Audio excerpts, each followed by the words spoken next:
If you want something out of life, if you want to change yourself, if you want to acquire something, if there's some goal that you want to reach, that is really not easy as some people will make us feel. That living your dream, changing your behaviors, overcoming negative habits, it's challenging. It's hard. Most people go through life never discovering what their talents are. Most people never develop their talents. They have skills and abilities, but if you don't nurture them, if you don't develop them, they will never serve you. Your gifts can take you many places if you develop your gifts. Most of us don't like to do those things that come easy to us. I've always loved to talk to people. I decided, taking this advice, to develop my skills as a speaker. And my gift has developed and it's taken me many places. You have something that you brought to the universe, and that if you decide that my life deserves my developing this, what I do well, and becoming the best at it, and mastering myself, and seeing what I have within me, if you decide to drop your buckets where you are and develop your gifts, I grant you, you'll never ever be without. I grant you that your gifts will take you places that will literally amaze you. I grant you that if you begin to work to develop your gifts, you'll develop a strong sense of happiness. You'll get a larger vision of yourself, because part of beginning to get a larger vision of yourself, all of us need some area of our lives where we can have a feeling of competence. That people know when they think about this area, that's something you do. That you eat and sleep that, and that you do that, and people know it, and you know it, and you know that you know this. If you don't know anything else, you know this. Can you tell I know what I'm doing? Oh, hello. You know this. So you've got to work on it. When other folk are having a good time, you've got to have the strength of character to concentrate, to read, to digest information.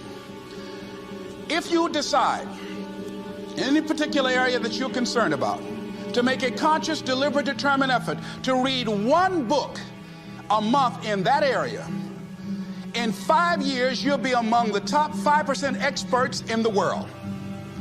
I read a minimum of 2 books a week. The average American reads only 1 book a year.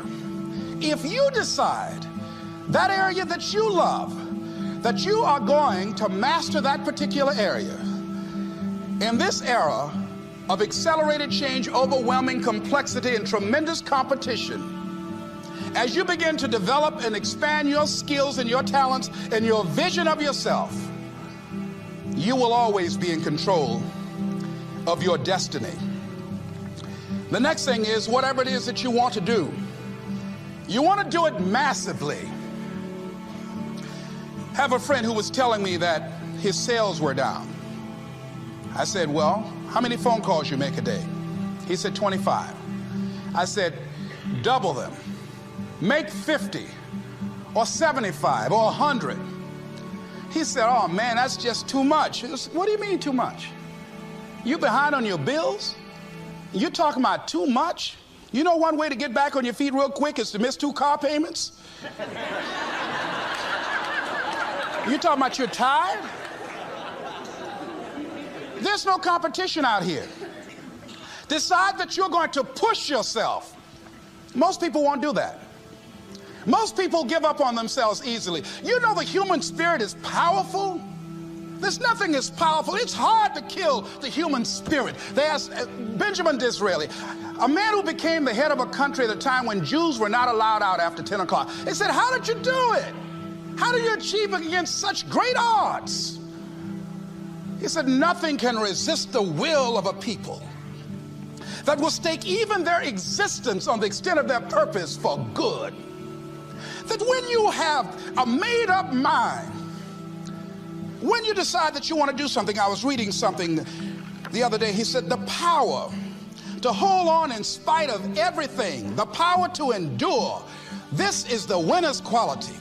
The hunger, the ability to face defeat again and again without giving up. This is a winner's quality. You have that quality within you.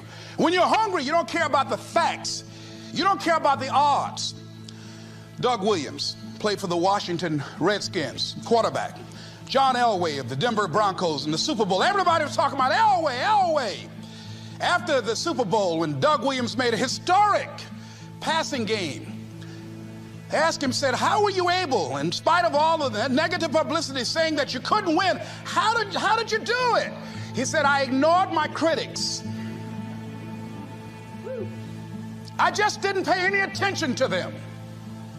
I ignored myself because they kept on saying it so much. There were times I doubted whether or not I can do what I needed to do. There's a Doug Williams in everybody here. There's greatness in you. And you've got to learn how to tune out the critics outside and the critic inside. And says, I'm going to do this. I'm going to harness my will. And I'm not going to let anything stop me. I deserve this. I'm going to do it until. And this friend, I told him, said, start increasing your calls. I said, I make 100 calls a day. I got a callus in my ear. My ear's kind of dark. You can't see it, but it's there.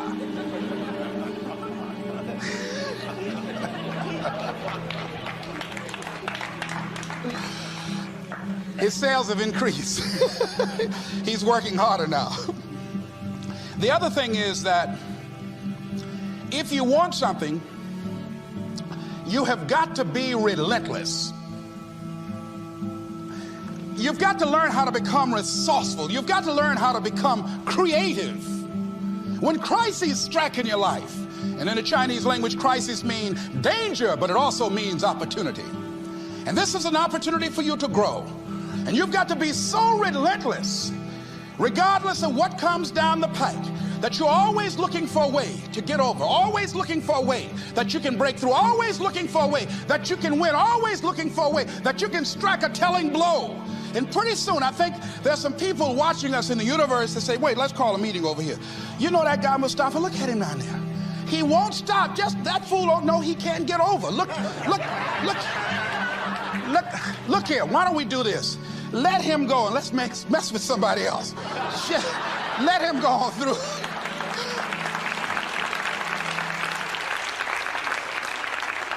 Life will just get tired of whipping you sometimes. And just say, just let this one go. I believe this. Now, no one has told me this, but I just kept on kicking. I didn't have sense enough to stop. I was intelligently ignorant. I didn't know what I couldn't do. So I just tried anything. And the fascinating thing about life, because you can't get out of it alive, you might as well have a good time, you know?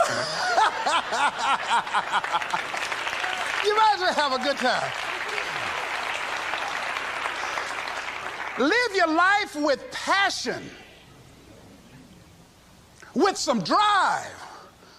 I was giving a seminar the other day, and I mentioned that I was going to do some training in August with some young teenagers and take about 100 away to a 2 or 3 day camp and wipe them out. I've been working on this. So after the speech, one of the parents walked up to me and said, Mr. Brown, I'd like for you to do something for my son. He's not motivated.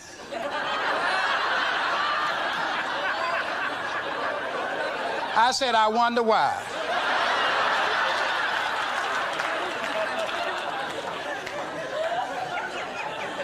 I wonder what's wrong with him.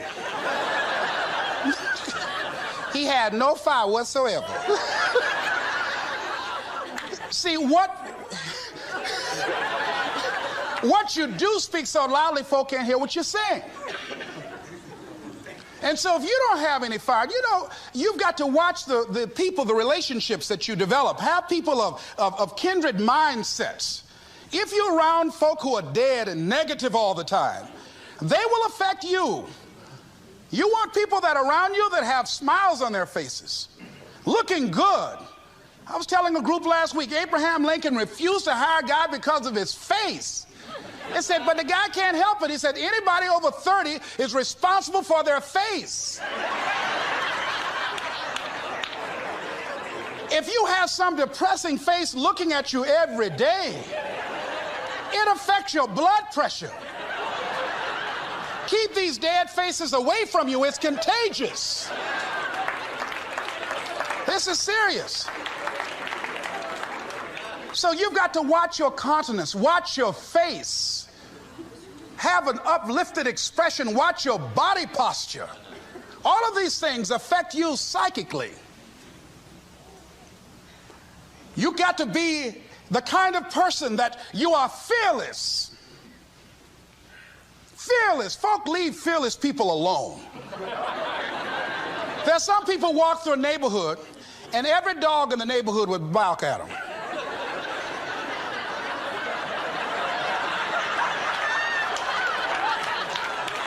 But there's some people come through and ain't nobody gonna mess with this.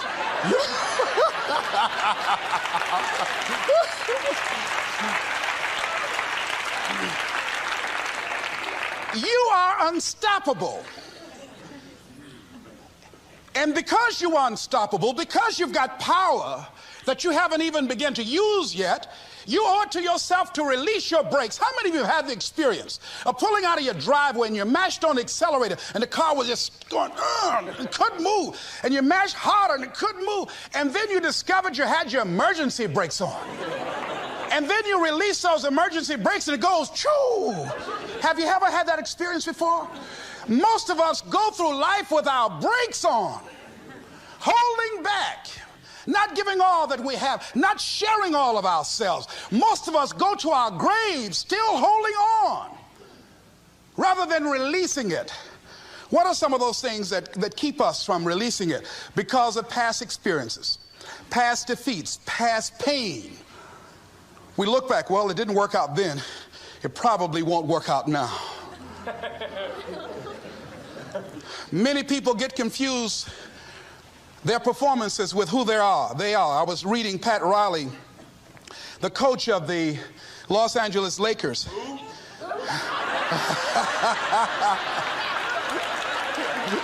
But you're going to like this quote here. After the Trailblazers had blown them out of the water, and I'm sure he said this last night, they asked him, how do you feel?